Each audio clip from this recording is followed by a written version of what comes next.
What's up, guys? Welcome back to Be Better Podcast, episode 51, with a good friend of mine, Patrick Bateman. Patrick, how's it going? Very well, thank you. Just trying to get a reservation at the moment for tonight. Not having much luck with it so far, but Are you yeah, thinking Dorsia? nobody goes there anymore. No, Bacardia. Ah, right.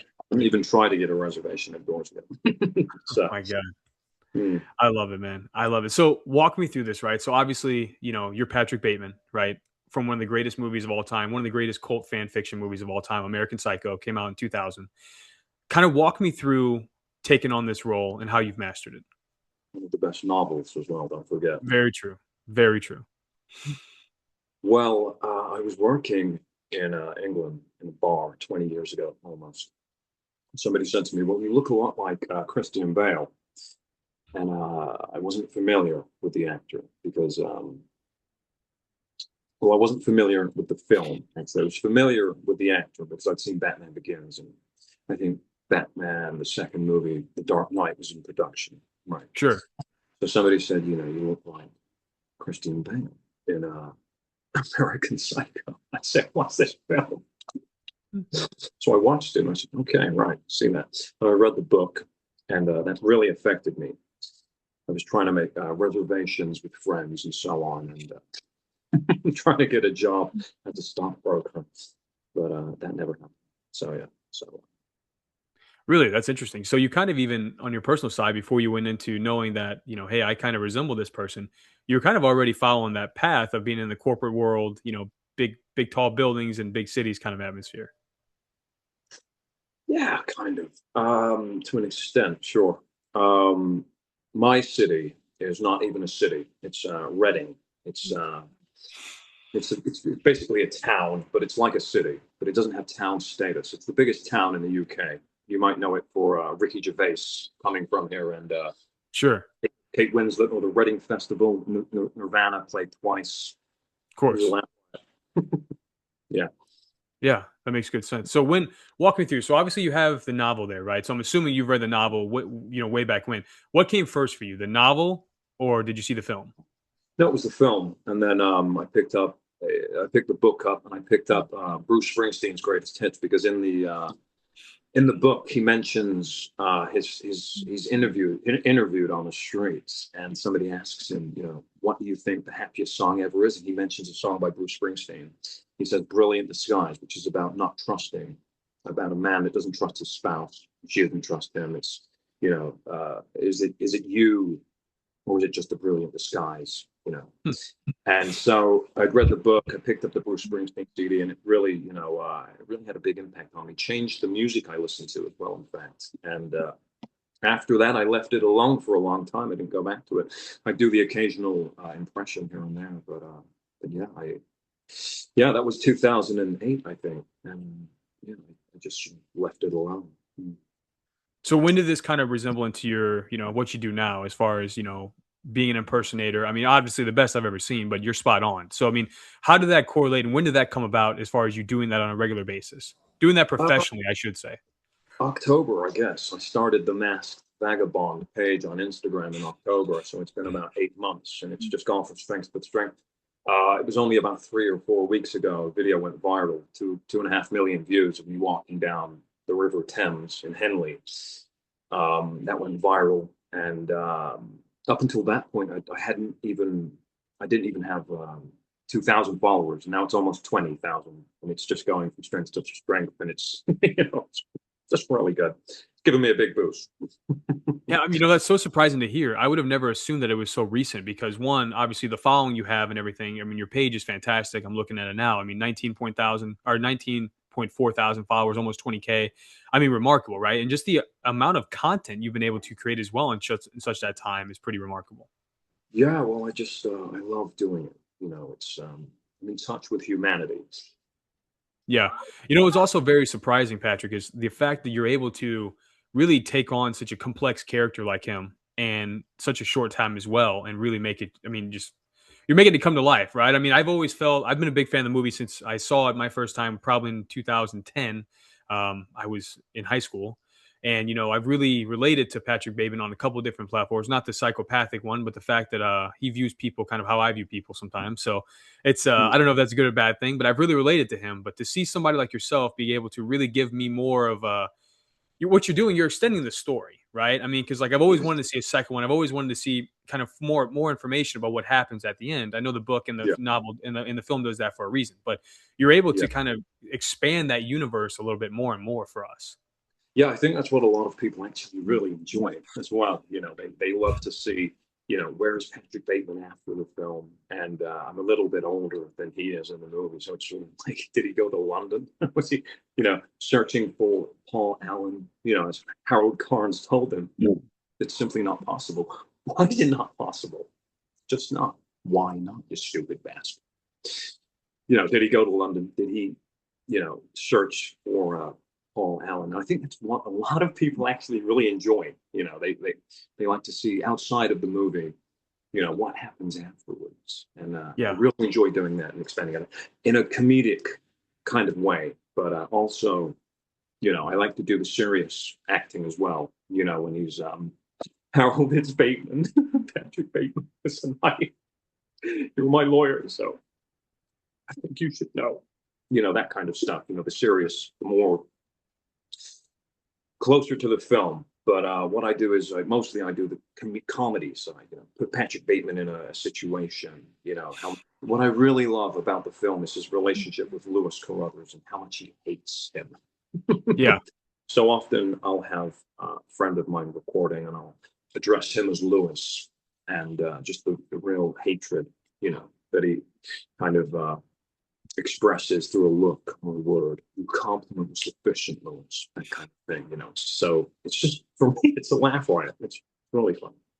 Yeah, I definitely agree. I've watched a lot of expanded videos on YouTube and I've read a lot of Reddit threads and things about the movie as well, but how complex that it is developed. And I don't necessarily know if that's how the director or the writer even intended it to be initially, but the way that it's just spun in so many different directions, it's such a complex and unique film in different regards. Like Lewis pretty much is being the embodiment of everything he despises, right? I Mm. mean, it's just, he's the epitome of the common man in his work field that he just cannot stand on any platform. You Yeah. know what I'm saying? And And then, I think that it's, he hates him because he represents something that Patrick really is. He sees Lewis as being something weak, a part of himself, his real self. He's very narcissistic and very, he's not a psychopath at all, in my opinion.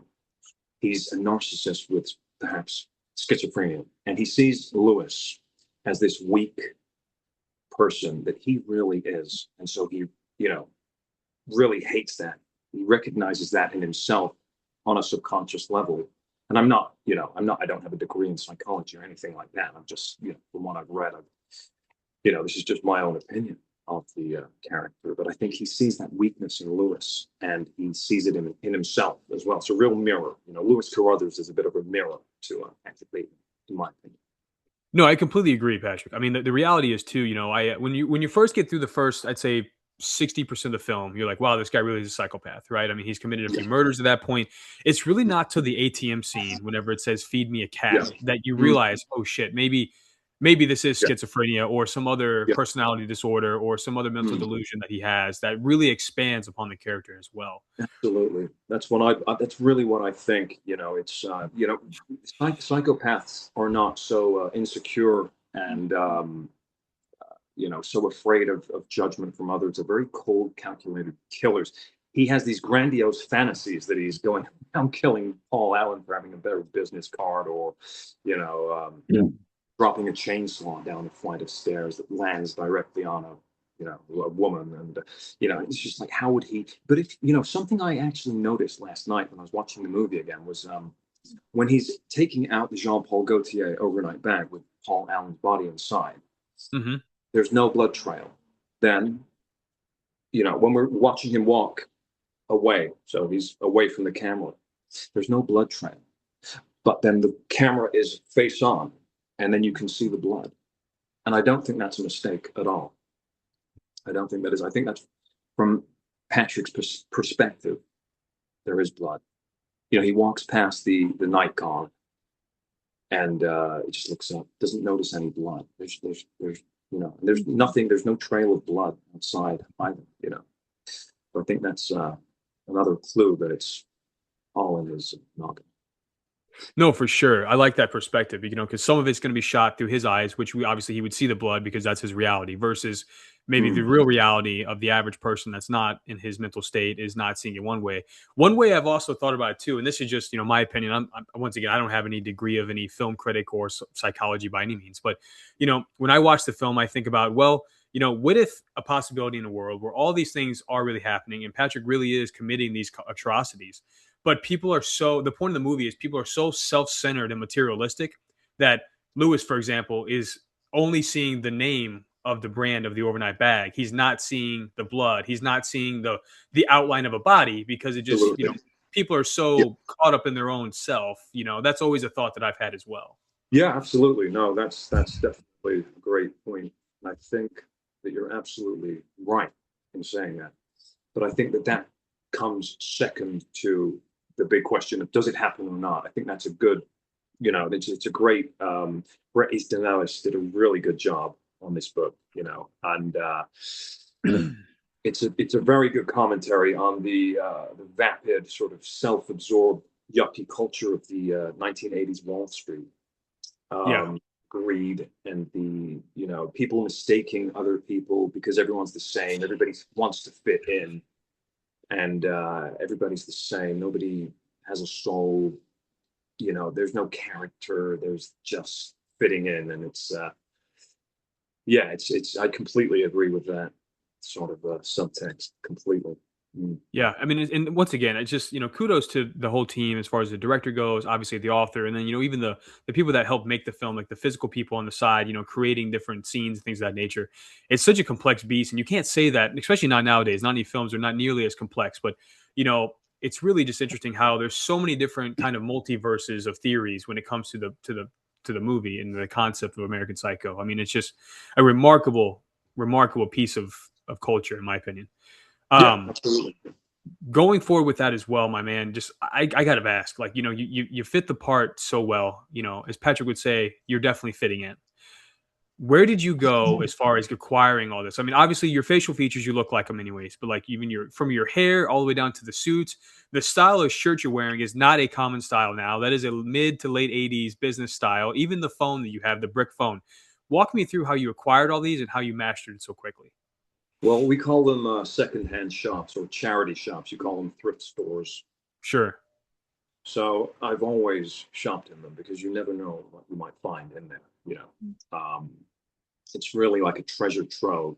So I'm always, in fact, I was out today in Henley looking in the thrift stores, and I found a Bret Easton Ellis, The Informers. I haven't read that one. I've read Less Than Zero and Glamorama, and American Psycho, of course. But you never know what you might find in these secondhand shops, and it's just for as an actor, creating content online. It's so good. Also, online shopping as well, of course. You want to fake blood, that type of thing. It's always good. Amazon is a real go-to for me with the fake axe and the raincoat as well. The raincoat, the transparent raincoat. And I've looked for a better quality one, but I um, can't actually find a better one than I found on Amazon. But yeah, so secondhand stores and Amazon, really That good. makes sense. Is that where you found the phone as well? No, the phone I found in Wallingford, which is in Oxfordshire, or Oxfordshire, as we say, and Hmm. it's very tinny. It's not real. You can see that the buttons aren't real. Yeah. Oh my It's just God. yeah. It's in fact I dropped it today. I did a video in Henley, walking along in a white suit, very Miami Vice, very a cream colored suit, and I dropped the phone. It made a any sound, so I was making a few jokes there on the Instagram with people that were commenting. Sure. Yeah, I mean, because a lot of your content too, like, it is, like you said, comedic side of it, right? But, a lot of it's pretty intricate, man. Like, I've seen you in the raincoat. I've seen you with the fake blood.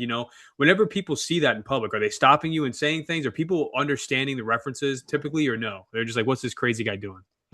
Well, I was outside of the Houses of Parliament, Big Ben, Yeah. just the other day, I think about a week ago, and I had the raincoat on and the blood around it here, and I was making a video. Nobody really looks. Nobody cares. I think just want to keep themselves to themselves. Also, who the hell is going to dress up as a psychopath and walk around? Even if they recognize the character, there. But I do. I got somebody come up to me today, and they said, "Hey, you were the masked vagabond," a guy called Adam, and we'd actually chatted on Instagram. And I did say to him, if you do see me again, come up and say hi, because I do enjoy that. It's great. But yeah, I don't think that they'd want to come up and say hi if they thought I was actually a lunatic, because who would dress up as a psychopath and go walking around London? Fair enough. I do say that I think if you were in New York City, doing this, I got a feeling a lot more people would get the references, and I'm you probably get a decent crowd around you, in my opinion. Yeah, well, I mean, I've never actually been to the States, so Oh wow, that's something I'm planning on doing soon. Yeah, I've been talking to not Tom Cruise, a fantastic impersonator of Tom Cruise. He's just phenomenal. And in the book, of course, there is a scene with them in the elevator when Pat says to Tom, "I loved you in that film. What was it, Bartender? Cocktail." It's fantastic. So he's in LA. So I'm planning on going to New York and then LA to do some more content. I'm really excited about that. Growing up, as an Englishman, I've always watched, films, bands. My favorite bands are American. Growing up, it was Nirvana, Prince, Pearl Jam, Pixies, and with film as well. It's just watching Americans every day, listening to them every day, but never actually being in the country. So I'm really looking forward to that. Yeah, I mean, as far as content for you and the character that you embody, I mean, New York City is going to be just a mecca for you. I mean, just the scenery and alone, just the landscape, it's going to allow you to really make him come out of his element. I mean, it's. I can't wait till you go, my friend. If you can, please. I don't live in New York, obviously, but whenever you do go, send me a message, please, because I would just be on the edge of my seat waiting for you to create content for it. I mean, it's gonna be idea. The Yeah. building that he lives in is a real building. Right. And I had a client of mine in my past venture that I did. A client of mine lived in that building, so Wow. Yeah. it's The yeah. American So Gardens building. American Gardens building. I think it's called something different now, but that's what it's referenced to. Okay. I think it's called just American Towers now, if I'm not mistaken. But it's the Oh. same. At one point, I guess it was called that, and then it changed names. It's changed Mm. ownership or whatever, something like that. But I think that's, if I'm not mistaken, that's in the Lower East Side, if I'm not mistaken. Okay. Um, but me and him talked about it. But anyway, so Yeah, it's really cool. yeah, no doubt. So Go there. yeah, you have to. I mean, it's a non-negotiable for you, I guess, Yeah. right? So, So oh my God, I love it, man. So, getting back to the film, obviously, because that's primarily my feel for it. It's gonna be hard to, I know, but if you could, what is your favorite scene of the film? well, I think it's just a perfect movie. I think Mary Harron did such an amazing job bringing the book to the screen. It's so hard to pick one. I always say it's just a perfect film because every shot, every line is just so, as immaculate as Patrick's, suit and manicure and skincare regime. It's just so perfect. But there are lines in it that I just really love. Sabrina, don't just stare at it, eat it. When he's having his breakdown on the phone and making his confession to Harold Carnes is just perfect. You got the helicopter outside just circling the building. And I love the moment as well when he looks across to the park in Paul Allen's apartment, and he's struck with a moment of sheer terror as he realizes that Paul Allen's apartment overlooks the park and is obviously more expensive than mine. It's just these really melodramatic lines. And when they get to a spas as well, I'm on the verge of tears when we get to a spas, as I don't think we'll have a table, but we do. And the relief washes over me like a giant wave. That's just, fantastic. And of course, I think, the Huey Lewis and the news scene is, they did such a great job there as well. But, Yeah, it's not my favorite, but there are just so many great lines. And no, Lewis, it's not me, Lewis. Yeah. I mean, it seems like every scene was just pieced together almost like a masterpiece, right? I mean, it was just like the recipe for success over and over and over again. There's not really any part of the movie, there's some films, for example, like even a prime golden like, film like Forrest Gump, right? There's still scenes that you can just gloss over because they're not that big of a deal. But I mean, Mm, in the film, like everything just plays off each other. It's all relevant. It's all just kind of yeah, winding together. One of my favorite, I should say, three sets of scenes, obviously, and you know where I'm going with this, is when he meets with Detective Donald Kimball. yeah, Um, the first one has its own kind of mode to it. The second one has its own mode to it, and the third one mm, has its own mode to it, based on he thinks he did it, he doesn't yeah, think he did it, and then he knows he did it versus that one, right? So the William Defoe's character in that regard kind of plays the like the hero to the anti-hero. You know what I mean? Like the mm, I gotcha. And just how exquisite the dialogue is between both of them in regards to the first interaction, the second interaction, the third interaction. It just really amplifies Patrick's mental state, in my opinion, because obviously, the first one he's very relaxed, a little nervous in the middle, but then kind of opens up. I'm not being cross-examined, am I? All that good stuff, right? And then and it just keeps Hope I'm going. not being cross-examined here. Do you feel that way? Do you feel that way? No. Yeah, exactly. So, and even talking about the Yale thing, right? Just like so many different deflections, so many It's so, different deflections. so ridiculous. Yeah, Oh my goodness, yeah, just yeah. incredible. It's just fantastic. Yeah, he did such a great job. I actually did a scene with Henry Hill, who's he's on TikTok and Instagram as well. We met for the first time 5 minutes before we filmed it as well in Paddington, central London, and we were just sat outside of a Nando's, which is like a Portuguese kind of chicken restaurant, and we just sat there. And I said to him, "Listen, Kimball, I'm really sorry, but I don't think I can get you in the doors yet." And then he used the line from Spider-Man. He said, well, "You can't do this to me." And then he got up and he went, "You know how much I sacrificed?" And I said, "Listen, Kimball, I gotta go. I gotta return some videotapes." I just ran off down the road. It was a laugh riot. So funny. But yeah, no, that I don't think they could have got a better actor than Willem Dafoe for that part. He was just fantastic. And I think that they based him on the detective in Crime and Punishment by Dostoevsky. I haven't read that book for 16 years, but it left a real sort of mark on me. And they actually based Columbo on the detective from Crime and Punishment, who chases Raskolnikov, the protagonist, around, Yeah. and he never knows if the detective knows he's done it or not. So I think that might have been an aspect of his character. I think that might have been some inspiration. So dynamic. I mean, even I'm just reflecting upon the movie here. Even his friends that he hangs around with. I mean, not Paul Allen, but the other ones that like the other guys that are only mentioned a couple times, right? Um, Hmm. especially McDermott, yeah, McDermott.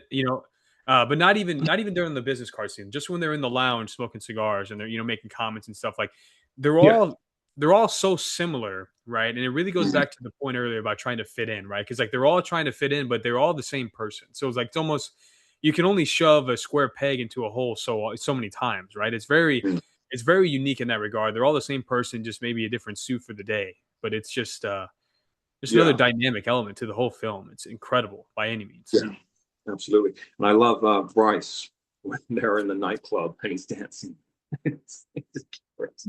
I don't know if you remember that scene very early on.